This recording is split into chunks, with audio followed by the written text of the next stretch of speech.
So in the last video, you kind of saw that I destroyed my dart. And I decided the only way to really fix it is to get another dart. So here we have yet another dart. Maybe this one will help fix it. So let's get these out of here and kind of figure out if there's anything in here that might save the other dart. Probably not. I was considering using two slant 6 engines mounted side by side, one facing forward, one facing backwards, with the potential for an all-wheel drive vehicle. I also added dual superchargers to balance the blowers. And while I think that this was pretty cool and all, I started to think,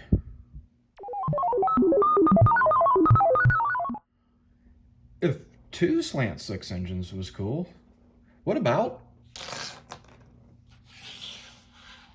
4 slant 6 engines? And then I started thinking about Tommy Ivo's Showboat Dragster. Tommy Ivo had the Showboat built in 1961 around 4 fuel-injected Buick Nailhead V8s. 2 of them powered the rear wheels, while the other 2 powered the front. This vehicle became an instant crowd pleaser, but it concerned the NHRA. Would more multi-engine 4-wheel drive cars be built? They had to draw a line and decided it wouldn't be allowed in competition, so only exhibition runs were allowed. Despite this, Revell thought it was significant enough to produce a 25th scale model of it in 1963. So 4 engines was the maximum back then. We're going to go even more, and we're going to add 2 more for a total of 6 slant 6s. Okay, now we got to get this in a chassis.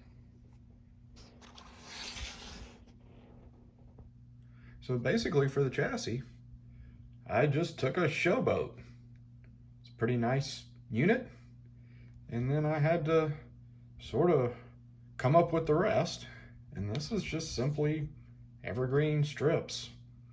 Kind of tacked onto the side here, and it's got a central spine. So the motor mounts line up, and as you can kind of see, we got 1, 2, 3 holes for engines. And we have some front stubs in for the front axle. I'll mount something like that. It'll be solid as the real car was.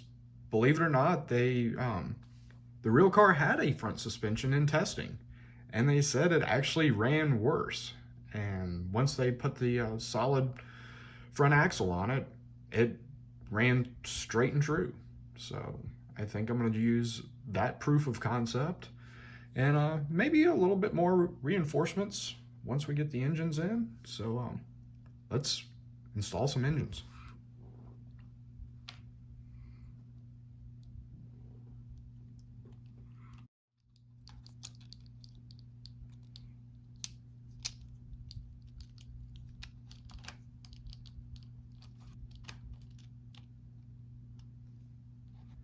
So now we got the engines set in place, and I think this is going to work.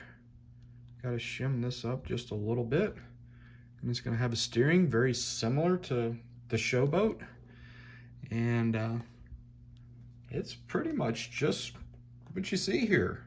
All motor, and a fella rides back in there. And now we got to look for some wheels and tires, which is going to set the stage for this thing. A search began for perhaps a more modern style drag slick. The visual of this thing smoking all 4 tires like the Showboat is quite appealing. I like my models to have some type of purpose, so I began to wonder if there was a sanctioning body that might allow my 6-engine all-wheel drive contraption anywhere near their track and possibly allow it to compete. So I started thinking.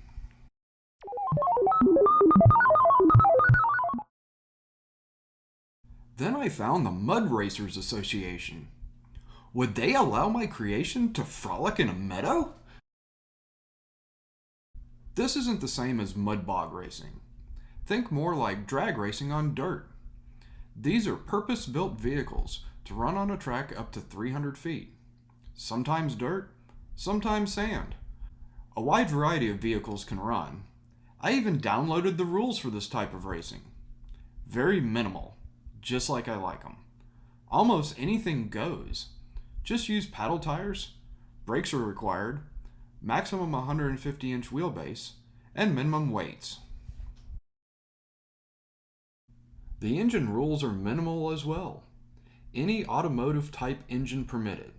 Check. It doesn't say anything about how many though. No nitro. Okay, we need some sensibility here. I think these guys will allow my dart to frolic in their meadow. So to continue that theme, I printed these awesome sand paddle tires with separate wheels. And there are the rears. Pretty neat. They're actually directional with those cool paddles to really make it frolic. Up front, I'm gonna have this style. They have minor cleats on it because basically, you know, this just kind of keeps it going straight on some level once you have the weight transfer going, and they're gonna be likely spewing a bunch of dirt in the air. So those are all very, very cool. So here it is, mocked up on its wheels and tires with all of its engines. I have to say that looks quite beastly right there. So let's see if we can get some dart body panels on this thing. The only other page in their rule book states that it needs to have a body. I like that it can be made of plastic and can be of any design. I also like the wagon body that was added to the showboat. Let's go find those dart pieces.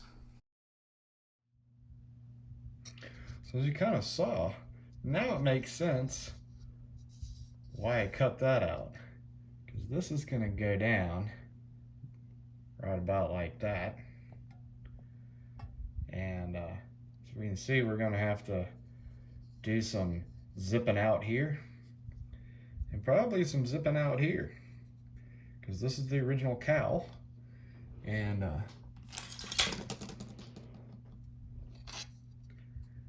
I've chopped the roof down,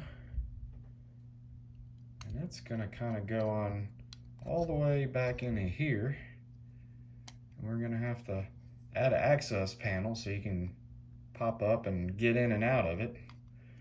Of course, cut those wheel wells out. That'll be fun. And up front, got these pieces. Clearly, I'm gonna have to make some tire clearance. So we're gonna Dremel on those, and let's get busy.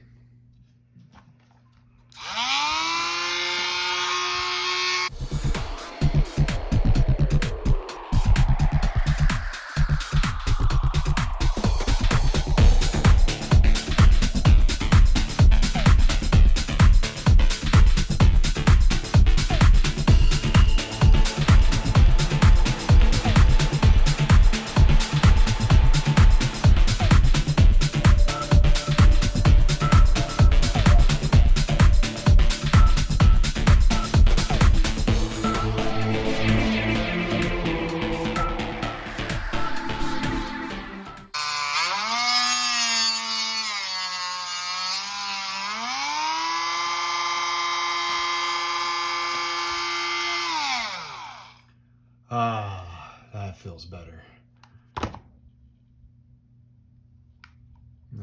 here we go again.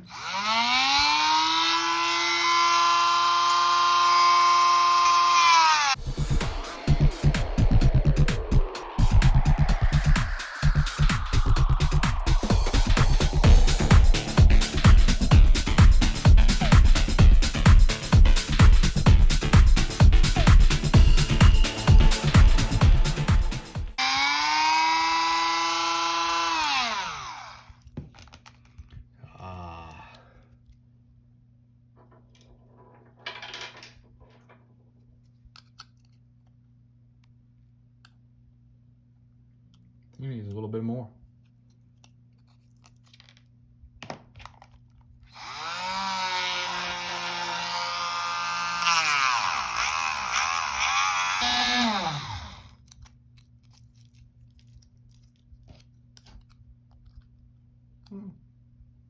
It's kind of good. Let's do another one.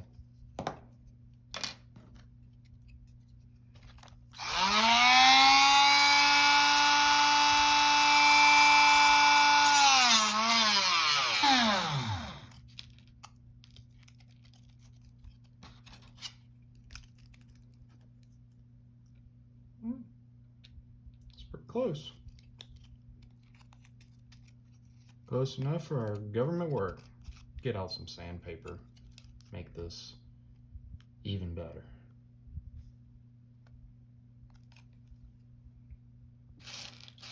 Liquefied plastic. So here is my Dart chassis, and we have, as you see, now I've been grinding out the wheel wells and the cowl, so it will fit somewhere right around here. So that's pretty cool. Because I say that a lot. That's pretty cool. Is it cool? Put it down there in the comments. So then we want to also use the front, and it will line up something like that. And as you see, there's something kind of in the middle. Yeah, I need another dart. So after some careful measuring, I have dart number 2.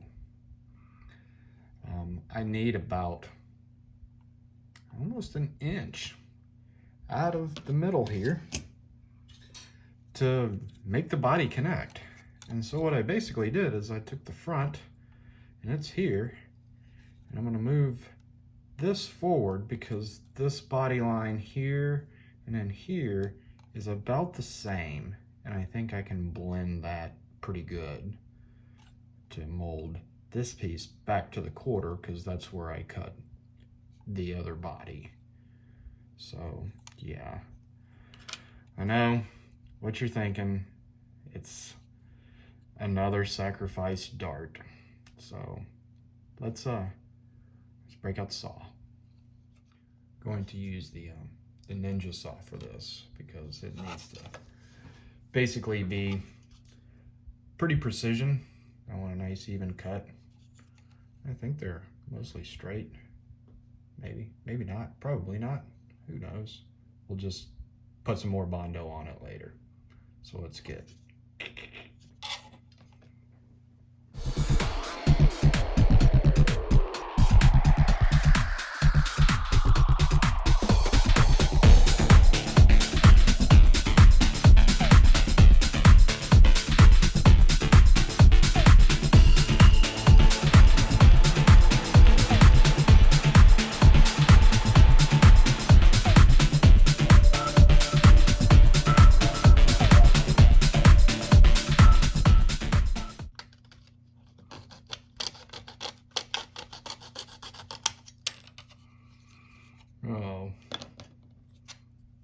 important piece. All right, let's do the other side.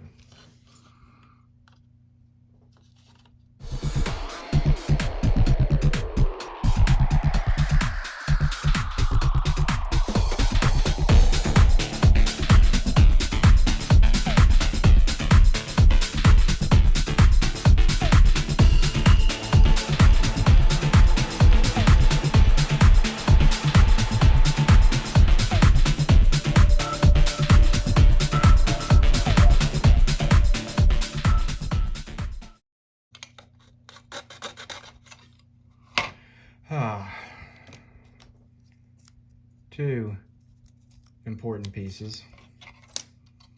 And I'm afraid it's just plastic, folks. Burn pile. Okay. I've added the piece on. Is it straight? Probably not. Maybe. Depends on the angle. That's perfectly fine.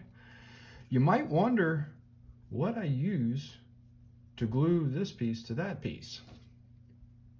And it's cheap super glue. Why? I recommend this because it bonds. I don't like using any kind of plastic cement. You would think that, oh, it's going to fill this gap. No, it will never fill this gap because you've softened this plastic by using any kind of cement. And I don't care how many times you Bondo sand, prime, it's gonna come back because that is gonna be softer than this and this. So if you're gonna be doing radical body work, plan on using a lot of this. And I will likely put a piece of evergreen back behind here to reinforce this and make it a little bit stronger. And then same on this gap when I glue that to the body. But first we've got to kind of get the, figure out one of these things. Yeah, it's gonna have one, some part of it. So that's gonna be the next thing to kind of figure out is how much nose am I keeping on this thing? So let's clean this mess up. No, we don't throw that. So here's my Frankenstein dart. To be honest, I'm not really feeling where this is right now. I think it has potential, but a bit more thinking and likely a lot more cutting are in this dart's future. Be sure to stay tuned. It's not heading to the burn pile just yet. And always, like, comment, subscribe, you know what to do, because I have all kinds of model car stories to tell. Thanks for watching.